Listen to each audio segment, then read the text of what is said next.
Landscape and regional conservation. What is landscape-based conservation? Landscape-scale conservation is a holistic approach to landscape management that aims to balance the competing goals of environmental protection and economic activity across a landscape.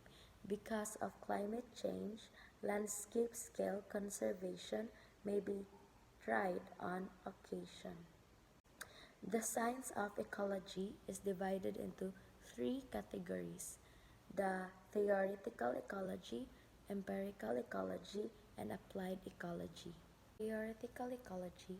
Theoretical ecology is concerned with the mathematical world, which is all too often just tangentially concerned with environmental issues. It has its own journals and a whole slew of sophisticated debates with little real-world applications. It's best for speculating on what might happen if certain mathematical assumptions are made. It is without a doubt the most respected branch of ecology, partially due to the exquisite mathematics involved and partly due to the fact that it avoids all of the complications of real-world ecological systems. It's all about ecology's physics. As a result, it exists in its own realm and is mostly overlooked by people working in the other two primary areas of ecology. Next is the empirical ecology.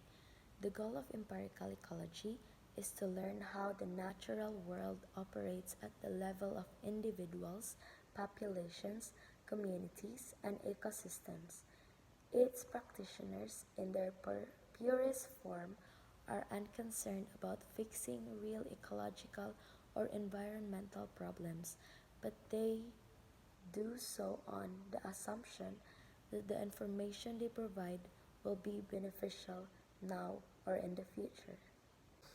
It looks for generalization but seldom finds it, since everyone and every species play the ecological game of existence differently. The devil is in the details. It says if it has a mantra.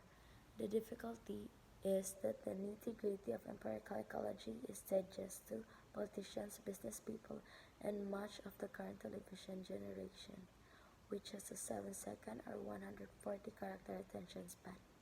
Applied ecology. Applied ecology is where the action is right now, and you should be an applied ecologist, whether you're a conservation biologist, a forester, or an agricultural scientist. If you want to stay current, applied ecologists live by the philosophy of doing no harm to the environment while solving real-world problems. Applied ecologists are required to incorporate the human stamp into empirical ecology. Therefore, diminishing populations and extinctions of plants and animals are of great concern to them.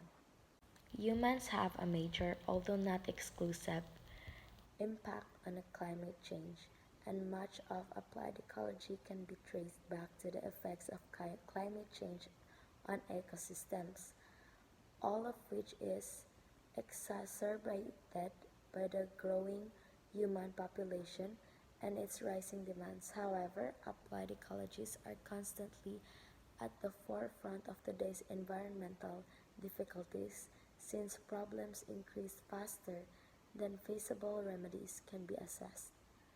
This should result in more employment for applied ecologists, but the reverse appears to be the case, since governments frequently neglect long-term issues beyond their 4-year mandate. Consider climate change if you disagree. What is the relationship between landscape ecology and conservation biology?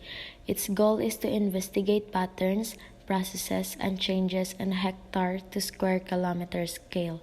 So it emphasizes on the structure and dynamics of ecosystems or patches within a landscape, has a lot of conservation biology implications.